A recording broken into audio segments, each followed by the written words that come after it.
Good morning, students. Today we will discuss Frank Condon principle. Before that we will discuss potential energy curve for electronic states. जैसा कि मैंने पिछली class में आपको बताया था कि इलेक्ट्रॉनिक लेवल्स में बहुत सारे वाइब्रेशन लेवल्स होते हैं। तो किसी भी मॉलिक्यूल का वाइब्रेशनल बिहेवियर उसकी इलेक्ट्रॉनिक स्टेट की पोटेंशियल एनर्जी को रिप्रेजेंट करता है।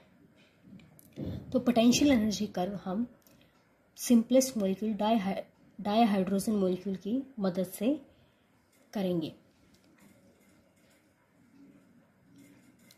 ये दो एटम्स हैं हाइड्रोजन के, तो इन दोनों के न्यूक्लियाई के बीच में रिपल्सिव फोर्सेस हैं, इन दोनों के इलेक्ट्रॉन्स के बीच में भी रिपल्सिव फोर्सेस हैं। बट फर्स्ट हाइड्रोजन एटम के इलेक्ट्रॉन और सेकंड हाइड्रोजन एटम के न्यूक्लियाई के बीच में और सेकंड हाइड्रोजन एटम के इलेक्ट्रॉन और फर्स्ट हाइड्रोजन एटम के न्यूक्लियाई के बीच में अट्रैक्टिव फोर्सेस हैं। तो जहाँ पे ये रिपल्सिव और अट्रैक्टिव फोर्सेस बैलेंस हो जाएंगे, एनर्जी मिनिमम होगी, उस डिस्टेंस को इक्विलिब्रियम इंटरन्यूक्लियर डिस्टेंस कहेंगे। अब इस इंटरन्यूक्लियर डिस्टेंस से उनकी बीच की डिस्टेंस ज़्यादा करने के लिए भी आपको एनर्जी लगानी पड़ेगी और कम करने के लिए भी आपको एनर्जी लगानी पड़ेगी। से मैंने एक हाइड्रोजन एटम को यहाँ फिक्स कर दिया है, दूसरे को मैं स्ट्रेच कर रही हूँ या प्रेस कर रही हूँ, तो मुझे दोनों हाइड्रोजन एटम के बीच की इंटरन्यूक्लियर डिस्टेंस को बढ़ाना है। फॉर एग्जांपल इनके बीच की बॉन्ड लेंथ होती है 74 पिकोमीटर। अगर मैं वो 75 पिकोमीटर करना चाह रही हूँ तो भी मुझे एनर्जी लगानी पड़ेगी स्ट्रेच करने के लिए। और अगर मैं 73 पिकोमीटर करना चाह रही हूँ, यानी कि कम करना चाह रही हूँ, प्रेस करना चाह रही हूँ, तो भी मुझे एनर्जी लगानी पड़ेगी, क्योंकि यहाँ पे फिर रिपल्सिव फोर्सेस एक्शन में होंगे जो कि एक पर्टिकुलर डिस्टेंस के बाद पास आने से एटम्स को, न्यूक्लियाई को रोकेंगे। अगर मैं और ज़्यादा स्ट्रेच करना चाह रही हूँ, इन दोनों के बीच की डिस्टेंस को बढ़ाना चाह रही हूँ, से 76 पिकोमीटर करना चाह रही हूँ, तो मुझे और ज़्यादा एनर्जी लगानी पड़ेगी। अगर मैं प्रेस करके उनके बीच की इंटरन्यूक्लियर डिस्टेंस को 72 पिकोमीटर करना चाह रही हूँ, तो अगेन मुझे बहुत ज़्यादा एनर्जी लगानी पड़ेगी।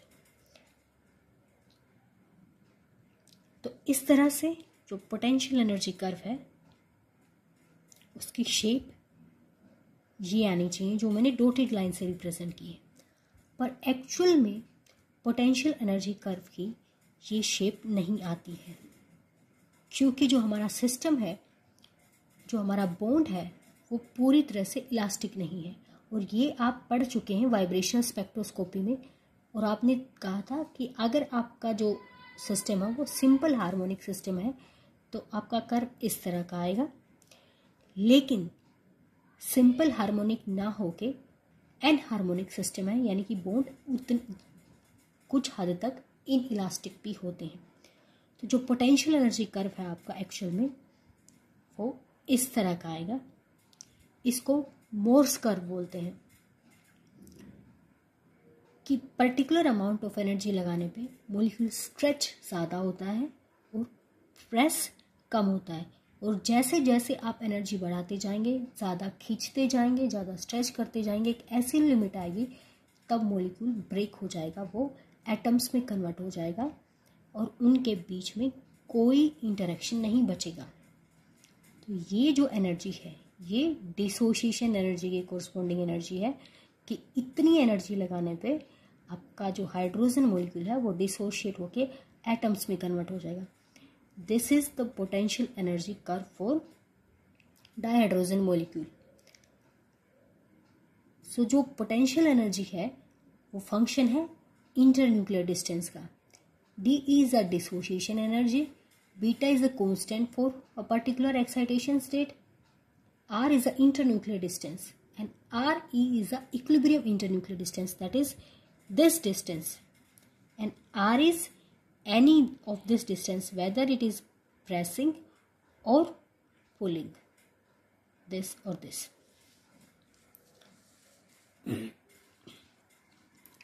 अभी हम करेंगे प्रोबेबिलिटी डिस्ट्रीब्यूशन कर्व।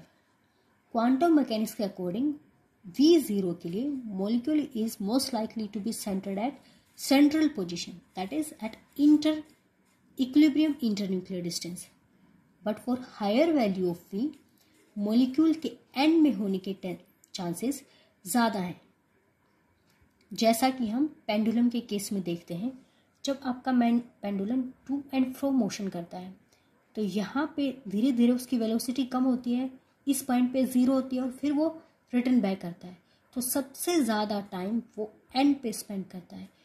इसी तरह से हायर वी के लिए सबसे ज़्यादा टाइम वो एंड पे स्पेंड करता है। लेकिन V0 के लिए क्वांटम मैकेनिक्स कहती है कि सबसे ज़्यादा टेंडेंसी मॉलिक्यूल की सेंट्रल पोजीशन पे होने की होती है, that is equilibrium internuclear distance पे होने की होती है। और V0 के लिए क्लासिकल मैकेनिक्स और क्वांटम मैकेनिक्स के रिजल्ट कोइंसाइड नहीं करते। अभी हम करेंगे concept of quantization with the help of example. जो हमारा घर में एक बेसिक फैन है, जब हम उसको वो रेस्ट में है, रोटेट नहीं कर रहा होता है, बंद है, तो उसमें क्या है, नो रोटेशन पर मिनट, कोई भी रोटेशन नहीं है पर मिनट। फॉर एग्जांपल आपने लेवल 1 पे चला दिया तो मान लो वो 50 रोटेशन पर मिनट कर रहा है। आपने लेवल 2 पे चलाया तो 100 रोटेशन पर मिनट कर रहा है। लेवल 3 पे चलाया तो 170 रोटेशन पर मिनट कर रहा है। लेवल 4 पे चलाया तो 250 रोटेशन पर मिनट कर रहा है। तो लेवल 1 में चलने के लिए उसको 50 वोट एनर्जी की ज़रूरत है। लेवल 2 में चलने के लिए उसको 70 वोट की ज़रूरत है। लेवल 3 में 100 वोट की, लेवल 4 में 150 वोट की ज़रूरत है। तो देखिए क्वांटाइज कंसेप्ट क्या है, या तो वो 50 रोटेशन करेगा, या वो 100 ही करेगा, या 170 करेगा, या 250। ऐसा नहीं होगा कि 50 से 100 करते टाइम 51, 52, 53, 55, 56, 57 ऐसे 50 to 100 स्विप किया, नहीं, या तो 50 कर रहा है या एकदम से 100 कर रहा है, या तो 50 वोट एनर्जी ले रहा है या 70 वोट ले रहा है। यानी कि आपको उसको लेवल 1 से 2 में ले जाने के लिए 20 वोट एनर्जी और डालनी पड़ेगी। अगर आप 1 वोट, 2 वोट या 3 वोट ऐसे बढ़ाओगे तो वो लेवल 2 में नहीं पहुंचेगा। यानी कि 51 वोट से, 52 वोट से, 53 वोट से वो लेवल 2 में नहीं जाएगा। वो 20 वोट और डालने से, यानी कि 50 + 20 वोट और डालने से ही लेवल 2 में जाएगा। यही चीज़ क्वांटाइजेशन है कि जो एनर्जी है फिक्स अमाउंट में ही एब्जॉर्ब होगी और फिक्स अमाउंट में ही इमिट होगी। एनर्जी कंटिन्यूअसली इमिट नहीं होती है।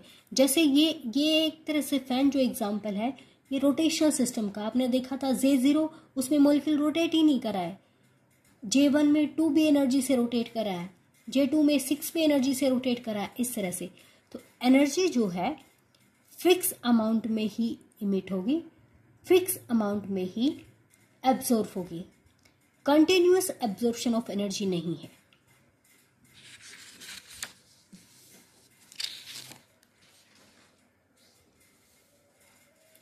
अब हम करेंगे Franck Condon principle. Lower ground excited state से के V0 लेवल से अपर एक्साइटेड स्टेट के किसी भी V में इलेक्ट्रॉनिक ट्रांजिशन हो सकते हैं। यानी कि V0 से 0 में जा सकते हैं, 1 में जा सकते हैं, 2 में जा सकते हैं, 3 में जा सकते हैं। तो फिर इस बेसिस पे इलेक्ट्रॉनिक स्पेक्ट्रा में जो भी लाइंस मिलनी चाहिए वो इक्वल इंटेंसिटी की होनी चाहिए, पर ऐसा नहीं होता है। और ये जो चीज़ है, जो लाइंस की इंटेंसिटी है, वो फ्रैंक कोंडोन प्रिंसिपल से गवर्न की जाती है। वो क्या है? Relative intensity of line in electronic spectra may be explained in terms of Frank-Condon principle, which state that an electronic transition takes place so fast that a vibrating molecule does not change its internuclear distance appreciably during the transition. Franck Condon principle कहता है कि electronic transition इतना जल्दी होता है, उसको होने में टाइम इतना कम लगता है कि मोलिक्यूल, जो वाइब्रेटिंग मॉलिक्यूल है, वो अपने इंटरन्यूक्लियर डिस्टेंस नहीं बदल पाता। अब मतलब चेंज तो होता है लेकिन बहुत कम चेंज होता है। तो आपका मॉलिक्यूल अगर ग्राउंड स्टेट में है और आपने यूवी विजिबल रीजन से लाइट डाली और अब्जॉर्ब हो गई और मॉलिक्यूल एक्साइटेड स्टेट में पहुंच गया, तो एक्साइटेड स्टेट में जो इंटरन्यूक्लियर डिस्टेंस है अगर वो ग्राउंड स्टेट के इक्वल है, तो ऐसे सिचुएशन में जे V0 से 0 ट्रांजिशन स्ट्रोंगेस्ट ट्रांजिशन होगा, यानी कि 0 से 0 की इंटेंसिटी सबसे ज्यादा होगी। फिर हमने देखा था जब प्रोबेबिलिटी डिस्ट्रीब्यूशन कर्व में कि V0 लेवल में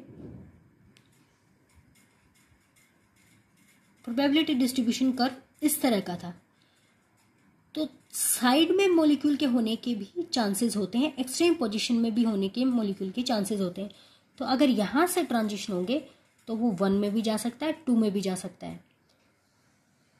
पर इस तरह के ट्रांजिशन की इंटेंसिटी इस सिचुएशन में कम होगी। 0 से 1 में, 0 से 2 में, 0 से 3 में इंटेंसिटी क्या है, कम है। और कब है, यानी कि 0 to 0 ट्रांजिशन स्ट्रोंगेस्ट ट्रांजिशन कब होगा, जब ग्राउंड इलेक्ट्रॉनिक स्टेट और एक्साइटेड इलेक्ट्रॉनिक स्टेट की जो इंटरन्यूक्लियर डिस्टेंस है वो क्या है, इक्वल है। लेकिन अगर एक्साइटेड स्टेट की इंटरन्यूक्लियर डिस्टेंस और ग्राउंड स्टेट की इंटरन्यूक्लियर डिस्टेंस में डिफरेंस है, यानी कि एक्साइटेड स्टेट की इंटरन्यूक्लियर डिस्टेंस थोड़ी सी ज्यादा है, तो जो इलेक्ट्रॉनिक ट्रांजिशन है लोअर ग्राउंड लेवल के V0 से अपर एक्साइटेड लेवल के V2 में जाएगा, जो मोस्ट प्रोबेबल ट्रांजिशन होगा। यानी कि 0 से 2 वाले की इंटेंसिटी सबसे ज़्यादा होगी, फिर 0 से 1 वाले की, 0 से 0, 0 से 3, 0 से 4 वालों की इंटेंसिटी कम होगी और आपका जो इलेक्ट्रॉनिक स्पेक्ट्रा है उसकी शेप इस तरह की होगी। और ये सबसे most probable electronic transition shape है। ज़्यादातर ट्रांजिशन की शेप इसी तरह की होती है, मैक्सिमा बीच में और साइड में इंटेंसिटी कम।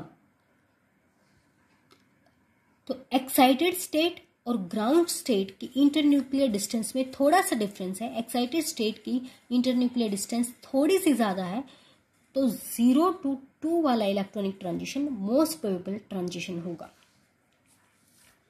लेकिन अगर आपकी एक्साइटेड स्टेट की इंटरन्यूक्लियर डिस्टेंस बहुत ज़्यादा है, तो V0 से जब ट्रांजिशन होगा यूवी विजिबल रीजन लाइट को ऑब्जर्व करके, तो मॉलिक्यूल डिसोशिएट हो जाएगा। ये इसकी डिसोशिएशन लिमिट है। मॉलिक्यूल यहाँ पे क्या हो जाएगा, डिसोशिएट हो जाएगा। तो इन दिस सिचुएशन हमें कंटिन्यू मिलेगा, यानी कि मॉलिक्यूल टूट गया है। लेकिन इसके एंड से यहाँ से 3, 4, 5 एंड सो ऑन जो वाइब्रेशन लेवल है उनमें भी ट्रांजिशन होने के चांसेस हैं। तो ये टूटने से पहले वाले जो वाइब्रेशन लेवल्स हैं उन ट्रांजिशंस के कोरस्पॉन्डिंग इमिशन लाइंस हैं और उनकी इंटेंसिटी कम है। ये जो पॉइंट है ये क्या शो कर रहा है, कन्वर्जेंस लिमिट। अभी हम क्या कह रहे हैं, अभी हमने जब कर्व किया था कि ये जो लिमिट है ये भी क्या है, डिसोशिएशन है। यानी कि अगर वाइब्रेशन विग्रेस हो रहे हैं, बहुत ज़्यादा इंटेंसिटी के हो रहे हैं, तो एक लिमिट ऐसी आएगी कि मॉलिक्यूल टूट जाएगा। और यहाँ पे भी मॉलिक्यूल टूट रहा है, तो what is the difference in this and this. यहाँ टूटने में और यहाँ टूटने में क्या डिफरेंस है, और इतनी एनर्जी से टूट जा रहा है तो फिर हमने इतनी एनर्जी दे दी तो टूटा क्यों नहीं। उसको हम एक एग्जाम्पल की हेल्प से समझेंगे। देखिए ये क्वांटाइजेशन की वजह से है। मैंने कहा ये और ये एनर्जी यानी कि 400 जूल एनर्जी में मॉलिक्यूल डिसोशिएट हो रहा है, और फॉर एग्जांपल यहाँ पे ये 700 जूल में डिसोशिएट हो रहा है, और 600 जूल एनर्जी दे रही हूँ तो मैं ट्रांजिशन हो रहा है। इलेक्ट्रॉनिक स्पेक्ट्रोस्कोपी में पर्टिकुलर ट्रांजिशन हो रहा है, आपको स्पेक्ट्रा मिल रहा है। उसका रीज़न क्या है, या तो 400 जूल एनर्जी में ही टूटेगा या 700 जूल एनर्जी में ही टूटेगा। 600 जूल एनर्जी में एक पर्टिकुलर लेवल में जाएगा तो एक्साइटेड स्टेट में पहुंच जाएगा मॉलिक्यूल। ऐसा नहीं है कि वहीं पे वो बैठा रहेगा, ट्रांजिशंस बहुत इंस्टेंट होते हैं। मॉलिक्यूल ग्राउंड स्टेट में है, एनर्जी एब्जॉर्ब करी, एक्साइटेड स्टेट में पहुंच गया, फिर इंस्टेंटली उस एनर्जी को या तो वो रेडिएटिवली इमिट कर देगा या नॉन रेडिएटिवली इमिट कर देगा और वापस से ग्राउंड स्टेट में आ जाएगा। अब यहां टूटने में और यहां टूटने में क्या डिफरेंस है? यहां पे जब आपका डायहाइड्रोजन मॉलिक्यूल से फॉर एग्जांपल टूटेगा तो जो एटम्स होंगे उनके पास एक्साइटेशन एनर्जी नहीं होगी। यहां पे एटम्स के पास एक पर्टिकुलर एक्साइटेशन एनर्जी होगी और इससे ज्यादा एनर्जी अगर ले लेगा तो वो फिर उसके पास क्या होगी? काइनेटिक एनर्जी होगी, यानी कि एटम को स्पीड से फ्लाई करेंगे एक दूसरे की अपोजिट डायरेक्शंस में। फिर दूसरा ये है, सेकेंड केस इज दिस, ये एक एक्साइटेड स्टेट है जो कि स्टेबल नहीं है। ये पोटेंशियल एनर्जी कर्व है स्टेबल एक्साइटेड इलेक्ट्रॉनिक स्टेट के लिए, ये पोटेंशियल एनर्जी कर्व है अनस्टेबल इलेक्ट्रॉनिक स्टेट के लिए। इसमें अगर एनर्जी अब्जॉर्व करके मॉलिक्यूल चला गया तो वो डिसोशिएट हो जाएगा। तो ये लोअर जो ग्राउंड लेवल है उसके लिए डिसोशिएशन एनर्जी है और आपने इतनी एनर्जी पुट करी है तो यहां तक वो एटम्स के पास कुछ पर्टिकुलर एक्साइटेशन एनर्जी होगी और ये एक्स्ट्रा उनके पास क्या होगी? Kinetic energy. तो जो मैंने आपको कन्वर्जेंस लिमिट बताई थी उस वेव नंबर के corresponding dissociation energy plus excitation energy, dissociation energy plus excitation energy. अब हम थर्मोडायनेमिक्स से डिसोशिएशन एनर्जी का एक आइडिया ले सकते हैं, फिक्स वैल्यू नहीं निकलती।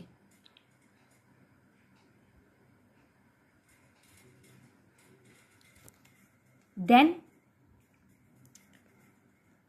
एटम्स के एक्साइटेशन स्पेक्ट्रा से उनके एक्साइटेशन एनर्जी को कन्फर्मली कैलकुलेट कर लिया जाएगा। फिर एक्साइटेशन एनर्जी पुट करके dissociation energy, confirm dissociation energy को हम निकाल सकते हैं। एक सिचुएशन है परी डिसोशिएशन। अगर किसी मॉलिक्यूल में दो एक्साइटेड स्टेट्स हैं, एक स्टेबल एक्साइटेड स्टेट, एक अनस्टेबल एक्साइटेड स्टेट, और वो एक पर्टिकुलर पॉइंट पे क्रॉसओवर हो रही हैं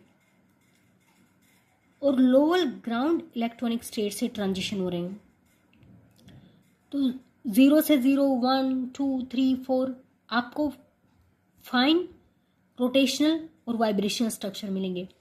लेकिन एट V5 पॉइंट ए पे चांसेस हैं कि molecule stable excited electronic state से अनस्टेबल एक्साइटेड इलेक्ट्रॉनिक स्टेट में पहुंच जाए और डिसोशिएट हो जाए।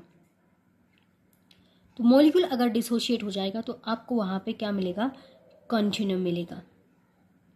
लेकिन 6, 7, 8 में आपको नॉर्मल फाइन स्ट्रक्चर मिलेगा। लेकिन आप कहोगे 6, 7, 8 स्टेट को भी एट ये B, C और D पॉइंट्स पे कट कर रहा है।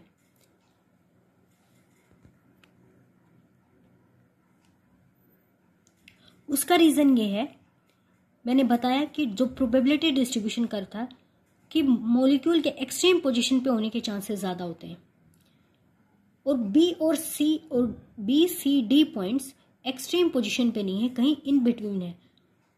तो इन पॉइंट्स पे स्टेट्स के क्रॉसओवर होने के चांसेस बहुत कम है। लेकिन V5 में एट पॉइंट A ये एक्सट्रीम पोजीशन पे कट करता है और यहाँ पे वेव फंक्शन मैक्सिमम है। तो इस पॉइंट पे दोनों स्टेट के आपस में क्रॉस ओवर होने के चांसेस ज़्यादा हैं।